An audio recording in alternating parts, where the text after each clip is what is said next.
¿Qué tal? Buenos días. Vamos a continuar con el tema de la metodología del proyecto.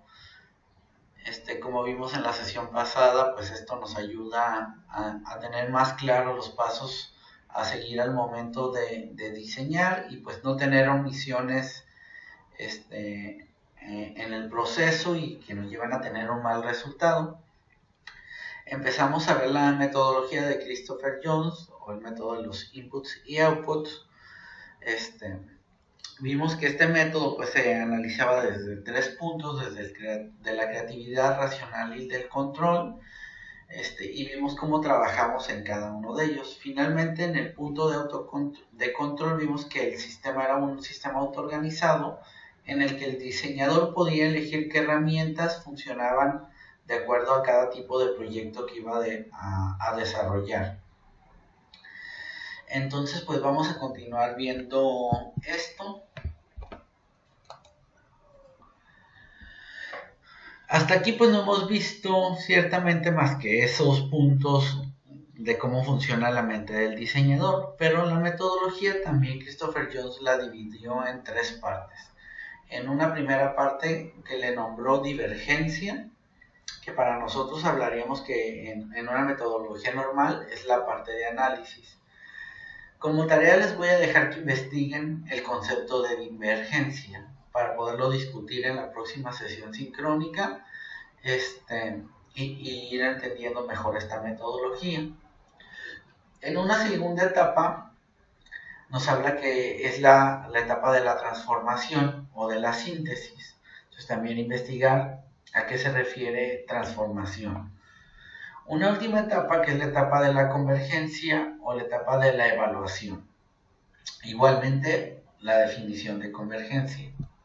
En la primera etapa, que es divergencia o análisis, pues la investigación lo que trata es de identificar todos los aspectos o todas las variables que van a intervenir en el proyecto.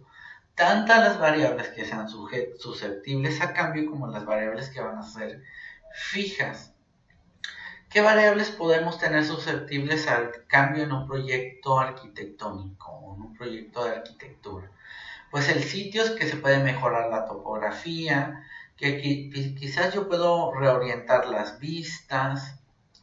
¿Qué cosas no puedo cambiar? Pues no puedo cambiar las dimensiones del terreno, el clima de la ciudad, la ubicación del sitio, el vecino que tengo. Entonces, pues es identificar todos estos problemas para ver a cada uno de ellos cómo los atenderemos en la siguiente etapa del diseño. La siguiente etapa, pues dijimos, es transformación o síntesis, que es en la etapa donde ya empezamos a trabajar la forma creativa y empezamos a ver cuáles eran las características importantes en ese diseño de esa etapa del análisis, qué variables son las importantes que van a afectar al final del día en el diseño.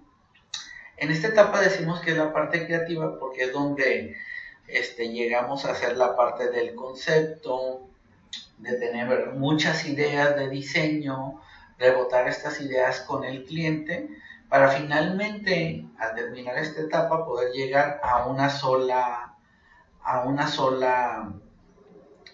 propuesta de diseño, que nosotros la conocemos como el anteproyecto, ¿no? Que es donde ya está establecido todos los parámetros de la vivienda del proyecto, que satisfacen todas las necesidades del cliente, del usuario y del contexto, ¿no? En esta etapa también nosotros como diseñadores podemos dividir en subproblemas los problemas más complejos. Ejemplo, este semestre que hablamos que vamos a diseñar un cuatrimestre, pues yo puedo agarrar y decir, pues el restaurante tiene pues un área de comensales, un área de cocina, tiene un área de bar, un área de juegos para niños. Si se fijan, estamos dividiendo en pequeños problemas, ¿no? Que ya los identificamos. Luego, en una última etapa hablaríamos que tenemos la convergencia o la etapa de evaluación. En esta etapa es cuando ya nosotros tenemos muy claro una propuesta final después de analizar todas las propuestas anteriores. En esta etapa ya es donde nosotros presentamos un proyecto arquitectónico, que ustedes ya vieron que un proyecto arquitectónico pues está conformado de plantas arquitectónicas, fachadas arquitectónicas, cortes, plantas de conjunto, y pues que va a ir también con una serie de planos constructivos y de instalaciones, ¿no?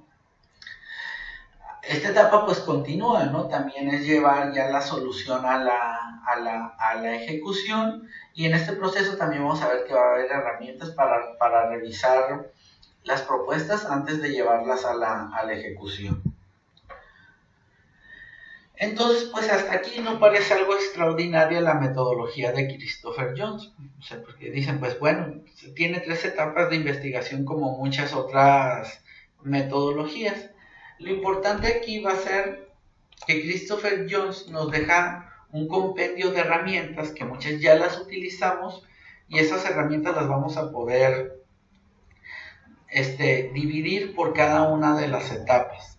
Entonces, pues vamos a platicar de esas herramientas. La primera parte que vamos a ver aquí son las herramientas utilizadas en la etapa de exploración de situaciones de diseño, de divergencia o de análisis. Primero nos dice definición de objetivos, que es identificar condiciones externas con las cuales el diseño debe de ser compatible. Los objetivos, pues por ahí debieron de haber visto que hay objetivos generales, que es el objetivo principal del diseño, por decir, el diseñar un restaurante que cumpla con las condiciones de diseño establecidas por el cliente, que además sea apto a los usuarios de la ciudad de Tijuana, Baja California, y que corresponda al contexto en el que se encuentra. Bueno, es un montón de cosas que debe de cumplir el proyecto, pero pues debe de cumplirlas sí o sí. Después podemos establecer unos objetivos específicos, y aquí es donde el diseñador puede ser tan específico como él lo decida. Yo como diseñador puedo decir, el proyecto va a cumplir con los criterios de sustentabilidad. Y aquí va a ser muy importante que estos objetivos se relacionen al siguiente punto: revisión bibliográfica. Entonces, yo como diseñador, cada objetivo que me pongo tengo que tener muy claro qué es lo que me refiere. Entonces, si mi objetivo fue que cumpla con todos los criterios de sustentabilidad, en bibliografía deberé de investigar qué es sustentabilidad. De igual modo, si yo me planteo en un objetivo específico que el diseño de mi restaurante va a ser minimalista, pues en bibliografía revisaré todo lo que tenga que ser minimalista, cómo es la forma, cómo son los materiales, cómo es la morfología de los edificios minimalistas, para cumplir con eso. Entonces, muy importante esto, tener muy claros sus objetivos y definirlos bien en la bibliografía. En la revisión bibliográfica también entra para los arquitectos lo que son los casos análogos. Los casos análogos son cuando nosotros investigamos proyectos similares al de nosotros. Análogo es similitudes, ¿no? Estos casos análogos pueden ser por 4 tipos, que correspondan a la función. Yo diría que son los más importantes al momento de buscar casos análogos en la bibliografía. Si yo voy a buscar un restaurante, si voy a diseñar un restaurante, buscaré casos análogos de restaurantes en las mismas condiciones. Un restaurante formal, busco casos análogos de restaurantes formales. Un restaurante de comida mexicana, casos análogos de comida mexicana. ¿Qué es lo que quiero rescatar de estos casos análogos basados en la función? Pues voy a querer rescatar diagramas de funcionamiento, distribución, programa arquitectónico, es decir, metros cuadrados de las áreas que tiene, cómo se relacionan los espacios. Entonces, por eso son de vital importancia casos análogos de función. Después tendríamos casos análogos de contexto. También son importantes para ver cómo proyectos similares se han adaptado a contextos similares de nuestro proyecto. No es lo mismo diseñar un restaurante en el centro de una ciudad, con una vista al playa, con una vista a un parque. O sea, el contexto sí influye al momento del diseño. Entonces, buscar contextos similares para el proyecto que voy a investigar. De ahí tenemos casos análogos en cuanto a la morfología o la forma del edificio. Pues yo también puedo buscar un restaurante que me gustó la forma y llevármelo como un caso análogo de la forma.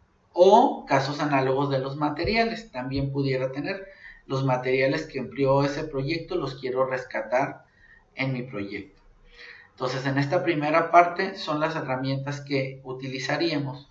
Quiero pasarme a otra parte en la que tenemos que ir avanzando, que ya es la estructura que le vamos a dar a la investigación que vamos a empezar a realizar a partir de la siguiente semana. Para esto, para mí es muy importante tener claro qué estructura venían manejando de la investigación. Les voy a compartir esta estructura que yo tengo para los primeros cuatrimestres de diseño. Esta estructura se va volviendo más complicada y más compleja conforme van avanzando, pero es una estructura muy básica. Aquí está basada en la metodología de Christopher Jones y van a encontrar recordatorios de qué es cada una de las etapas, pero para mí ahorita es importante irnos a este punto que les marco en amarillo, que es el marco contextual o bien el análisis de sitio, que se divide pues en medio físico natural, modificado, sociedad, cultura y economía. Para esto en la siguiente diapositiva van a encontrar el desglose completo del marco contextual de acuerdo al nivel que tienen ahorita. Para mí, como una primera tarea es muy importante que hagan lo siguiente: realizar un listado de los elementos que se toman en cuenta para realizar un análisis de sitio, es decir, el marco contextual, y qué herramientas o fuentes de información utilizan, de acuerdo a la experiencia y a lo que ya vieron en clases. No se pongan a investigar por el momento otras fuentes. De lo que ya vieron en diseño arquitectónico básico 1 y 2, ya sea porque el maestro se los dio o porque en su momento lo dejó investigar y fue la estructura que utilizaron, qué herramientas utilizaron y qué elementos. Ejemplo, uno que sí estoy seguro que vieron: orientación y localización, es decir, norte y localización geográfica del proyecto. ¿Qué herramientas utilicé? Pues pude ver que a lo mejor utilicé Google Maps, la carta urbana o una traza urbana que nos pasó el maestro en AutoCAD, o Google Earth o no sé qué otras herramientas. Entonces así se van a ir con cada uno de los puntos que vieron, explicándome qué herramientas utilizaron. Tarea se entregaría antes de la próxima sesión sincrónica para continuar en esta sesión sincrónica trabajando ahora sí ya con el contexto y empezar de lleno con el proyecto de diseño de este cuatrimestre. ¿Ok? Entonces, hasta aquí sería la presentación. Aparte de esta tarea, recuerden que tienen las definiciones y todo esto ya va a estar habilitado en plataformas. Nos vemos en el próximo martes.